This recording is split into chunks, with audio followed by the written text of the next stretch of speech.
है और कितने डेलीगेट्स एक्सपेक्टेड हैं? सबसे पहले तो मैं आपका आभार एवं स्वागत करता हूं। 100 वर्ष हो गए।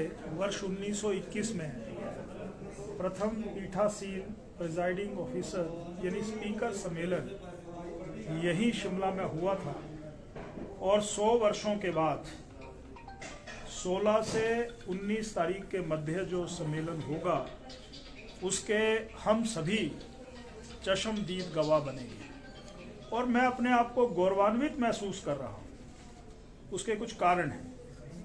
हिमाचल प्रदेश के अस्तित्व में आने के बाद 50 वर्ष स्वर्ण जयंती कार्यक्रम के रूप में इसी विधानसभा में देश के आदरणीय राष्ट्रपति जी ने हम सभी को संबोधित किया। देश की आज़ादी के 75 वर्ष हो गए। अमृत महोत्सव के रूप में कार्यक्रमों का आयोजन हिमाचल शिमला पूरे देश में हो रहा है। यानी 3 प्रकार के इस प्रकार के इवेंट करने का मौका हमें प्राप्त हुआ है।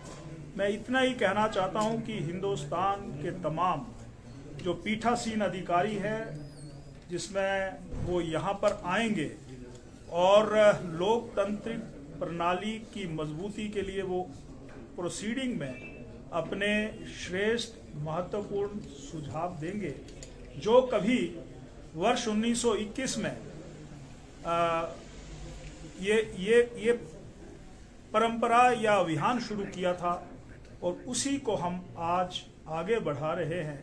और हमें ये मौका शिमला में श्रद्धेय श्री ओम बिड़ला जी जो हमारे इस सम्मेलन के अध्यक्ष भी हैं, लोकसभा के स्पीकर भी है, उनकी उपस्थिति में हम आगे बढ़ेंगे। और दूसरा, देश के यशस्वी प्रधानमंत्री जी भी वर्चुअली हमारे मध्य जुड़ेंगे और शुभाशीष मार्गदर्शन उनका भी हमें प्राप्त होगा। जहां तक तैयारियों की बात है, वो जितने पीठासीन अधिकारी या डिप्टी स्पीकर्स या पूरे देश से जो हमारे सेक्रेटरीज हैं, लोकसभा के 70 अधिकारी कर्मचारी और संसद टीवी जो है उसके 20 ऐसे प्रतिनिधि और दिल्ली के प्रेस भी यहाँ पर पहुँच गया है इसको कवर करने के लिए। तो होटल की उत्तम व्यवस्था कर दी गई है, गाड़ियों की व्यवस्था कर दी गई है। एक बात मैं और कहना चाहता हूँ कि जब कोई व्यक्ति किसी प्रदेश में जाता है तो वहाँ की संस्कृति की झलक जो है वो भाषण में कम, व्यवहार में ज़्यादा दिखनी चाहिए। इसलिए ये 16 तारीख से लेकर के और 19 तारीख के बीच में हिमाचल प्रदेश के जितने तमाम 12 जिले हैं, वहाँ की जो लोकल फोक हैं, वहाँ के जो डांसेस हैं, वहाँ की जो कलाकृतियाँ हैं, उनकी प्रस्तुति भी हर शाम को यहाँ पर होगी ताकि यहाँ की संस्कृति को वो अपने प्रदेश में लेकर के जाए।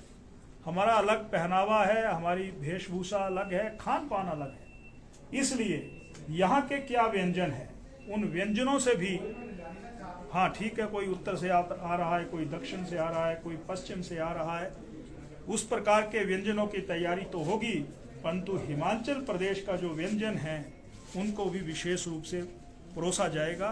ये भी मैं आपके ध्यान में लाऊंगा।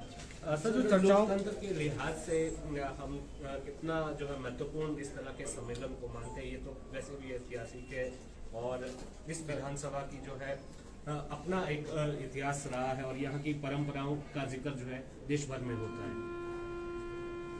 जब ये शुरू हुआ होगा 1921 में, उस समय हाउस ऑफ कॉमन के एक पूर्व में रहे सांसद जो डेमोक्रेसी के बहुत बड़े ज्ञाता थे, ब्रिटिश हुकूमत थी और उन्होंने उस समय उनको नॉमिनेट किया था।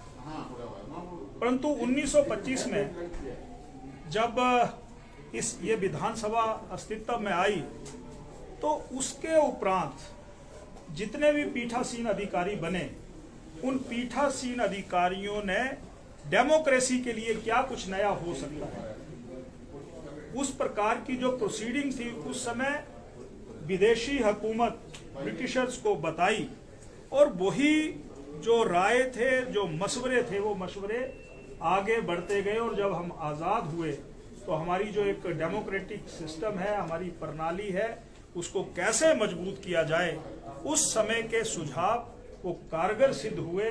और वो, क्योंकि अच्छा करने की कोई सीमा नहीं होती, हम कुछ नया करें उसकी भी कोई सीमा नहीं होती, इसलिए इस प्रकार के अधिवेशनों में नया कुछ निकल करके अवश्य आता है और वही फिर किसी डेमोक्रेसी के लिए की मजबूती के लिए कारगर सिद्ध होता है, ये मैं कहना चाहता हूं। और यहाँ पर भी मुझे यही कहना है कि इस विधानसभा या पूरे देश की विधानसभाओं की जो परंपराएं हैं उनको हम ऐसे कैसे संजो करके रख सकते हैं, किस तरीके से विधान